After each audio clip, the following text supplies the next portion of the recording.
les connecteurs 3QR. Mon nom est Chloé-Anne Touma et on est en plein cœur de MTL Connect, comme vous le voyez derrière nous. Est-ce qu'on va parler d'hologramme? Et ça, c'est vraiment, on ne veut pas manquer ça. J'ai une invitée très intéressante, là, cette fois-là, vraiment, ben, c'est toujours le cas, mais là, j'avoue que je suis un peu fan. Déjà, France Lafleur, vraiment enchantée d'avoir fait ta connaissance aujourd'hui. Puis j'aimerais ça que tu nous parles, bon, tu as un projet pilote très intéressant dont tu vas nous parler, mais si tu nous parlais un peu de ton parcours, te présenter un petit peu tout ce que tu fais. Oui, alors France Lafleur, je suis professeure chercheuse en formation à distance à l'Université du Québec à Trois-Rivières, donc le département des sciences de l'éducation. Et j'ai tendance là, à faire des recherches sur la formation à distance, les webconférences, le développement des compétences des enseignants, tout ça. Mais également, là, depuis déjà quelques années, j'avais hâte de pouvoir vous présenter, dans le fond, une recherche sur l'usage de l'holographie en enseignement. Donc, au niveau de la pédagogie, comment exploiter la technologie de l'hologramme. C'est ça que je souhaite vous présenter aujourd'hui. Ouais. Par contre, le parcours, c'est ça, c'est en éducation, formation à distance, les cours en ligne. Donc, c'est le créneau. Bon, bien oui, un beau créneau avec beaucoup de défis aussi à relever. Évidemment, on parle d'holographie, mais c'est une nouvelle technologie. J'ai l'impression que tu as développé. Parle-nous de ce projet pilote avec les centres de formation professionnelle. Absolument. J'aurais tellement de choses à dire. En fait, c'est que il existe plusieurs types d'hologrammes. Okay. Ouais, c'est ça. Nous, l'expérience de recherche, on s'arrête avec un outil qu'on appelle capsule. Donc, c'est une projection holographique dans une capsule qui est comme un meuble, disons, là, pour la présentation visuelle. Oui. Une espèce de grande boîte qu'on a vue tantôt, qui a été présentée justement à même l'événement, qui pèse 500 livres, tu nous disais à peu près? Oui, c'est ça. Si on veut illustrer, là, pour que les gens comprennent bien, on va montrer évidemment des images tout de suite, mais c'est un peu comme une télévision en mieux, parce qu'on a l'impression d'avoir quelqu'un vraiment devant nous. Oui.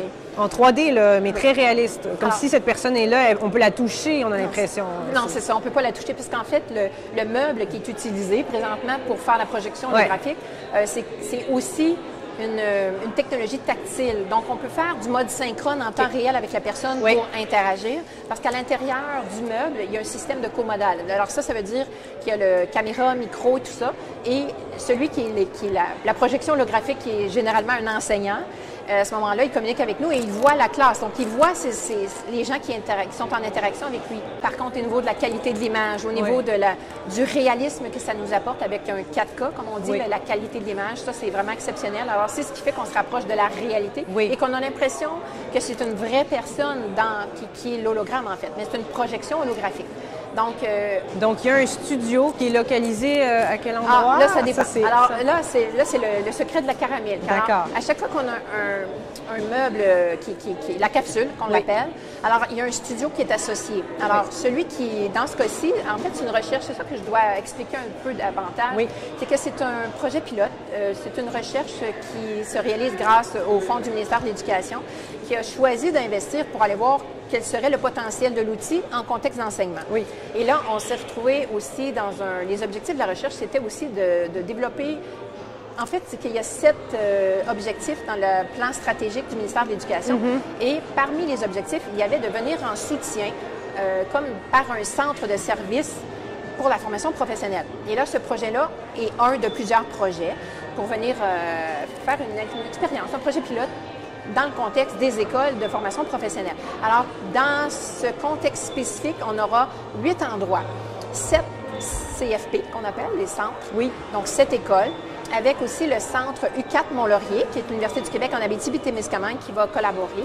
Alors, dans les écoles, on aura des enseignants qui, eux, seront dans un studio pour projeter. Le professeur, dans le fond, il va être projeté, il va être un hologramme.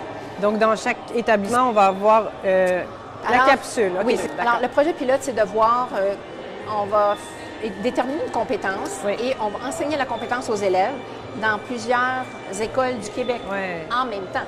Wow. Donc, simultané. La capsule nous permet de connecter plusieurs écoles en même temps. Et nous, ce sera 8 endroits. Donc, il pourrait y avoir un enseignant qui va donner une leçon, des cours. Et comme lui est dans le studio, on peut le projeter dans 8 écoles en même temps. Donc, c'est ça qu'on veut expérimenter. On imagine que le défi du manque de ressources de main-d'œuvre, tout ça qui est relevé de cette manière-là. Donc, c'est assez. Bien, en fait, c'est qu'après que les connexions sont faites après que les installations sont faites pour le studio et la capsule, Et ça devient ça, facile de connecter les écoles ensemble en même temps, simultanément. Donc, c'est au niveau des ressources. Là, on veut aller vérifier quel est le potentiel, mais c'est également de voir en région éloignée quand on a des pénuries d'enseignants ou parfois, une des problématiques qui se posent présentement au Québec, c'était qu'il y a, par exemple, des pénuries des savoirs de métier. Oui. Donc, nos conducteurs de poids lourds, nos électriciens, nos mécaniciens, nos plombiers, alors il y a un manque de ressources. Bien oui. Mais souvent, au Québec, quand la cohorte dans l'école n'est pas complète, on ne peut pas démarrer le cours. Donc, on se prive d'une ressource dont on manque déjà. Alors moi, je me suis dit, on peut proposer une alternative et allons voir si c'est possible de faire un groupe qui est en fait complété par l'ensemble des inscriptions. Donc, nous, dans nos centres, je vous donne un exemple, on aura un centre à Mont-Laurier, à l'UQAP, on aura dans les autres villes Repentigny, Alma, Saint-Georges-de-Beauce, Carleton et Val-d'Or et j'en oublie. Donc, ça nous permet de prendre 2 étudiants, 2, 3, peu importe, alors ceux qui s'y intéressent. Ouais. Et à ce moment-là, on peut constituer la cohorte. Donc, on va expérimenter cet aspect. C'est génial, on a vraiment hâte de voir la suite. J'ai oublié, il y en avait 2 sur la Côte-Nord. OK. Donc, peu importe la distance. C'est un beau territoire qui est couvert, là, franchement. Mais étant donné que c'est un projet qui est supporté par le ministère de l'Éducation du Québec, alors j'ai volontairement axé la recherche sur le Québec. Mais en réalité, c'est un projet que l'on pourrait faire dans d'autres contextes internationaux. Oui. On peut connecter, que ce soit New York, Japon, la Chine et Singapour. C'est la première technologie de ce type-là? En fait, c'est pas que la technologie elle est nouvelle en soi, mais ce qui est nouveau, en fait, nous serons les premiers au monde. Les premiers au monde à faire cette expérience-là, d'aller vérifier par un projet pilote au secteur des jeunes. C'est ça. C'est le marché là, qui rend ça vraiment très intéressant. C'est ça. OK. Puis on aurait quasiment pu faire l'entrevue, tu aurais pu être dans la capsule aussi, puis ça aurait marché, là, ça aurait très bien fonctionné. On serait en interaction parce qu'on a le son, image et interactivité via la capsule. Bon, ça c'est excellent. On aurait pu faire une entrevue avec France Hologramme. Oui. Ah, ça, j'aime bien le jeu de mots. Ça, c'est vraiment intéressant. Oui, ça serait pratique. Hein? Il serait plus disponible peut-être que d'habitude. Oui, les experts. On va y penser. On va venir te chercher pour ça. Voilà. Non, mais c'est excellent. Puis c'est quoi la prochaine étape? Là, tu me disais, bon, à cette étape-ci, on n'a pas nécessairement une marque ou une entreprise qu'on peut aller chercher sur Internet. On n'est pas là, mais ça s'en vient éventuellement. En fait, c'est que la technologie, peu importe l'entreprise, peu importe la compagnie qui la fournit, nous, ce qui nous intéresse dans le contexte de la recherche, c'est d'expérimenter l'usage de la technologie des hologrammes en enseignement. Les bénéfices concrets, on veut voir tout de suite qu'est-ce que ça fait. On veut... La démarche est bonne là, de le faire dans cet ordre-là. En fait, on a le goût de s'avancer sur des hypothèses. Puis on a le goût de dire que ça, c'est déjà... mais ça demeure que dans la recherche, on va aller vérifier.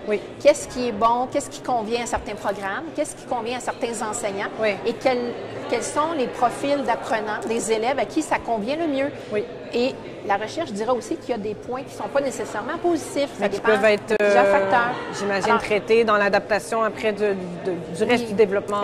Ça pourrait être dans une autre phase, après qu'on aura établi les résultats de la recherche, de voir le positif, le moins positif, et de voir qu'est-ce qui convient le mieux, et de faire une phase 2, une prochaine phase de recherche pour aller valider certaines données. Puis on a envie de rêver, mais on se dit, bon, c'est déjà énorme ce que ça peut révolutionner en éducation, mais je pense à tout ce que ça peut changer. Je pense à des aînés qui ont des problèmes de mobilité, qui ont des gens qui ne voient pas. On pourrait quasiment avoir une capsule dans je sais pas moi, RPA ou il y a tellement de choses qu'on pourrait faire. C'est super intéressant. Absolument. C'est une connaissance transférable. Là, on parle surtout du milieu scolaire, mais effectivement, ça pourrait être, c'est pas seulement que le monde scolaire, ça pourrait être un centre jeunesse, ça pourrait être un hôpital pour enfants, ça pourrait être un milieu carcéral pour les jeunes adolescents.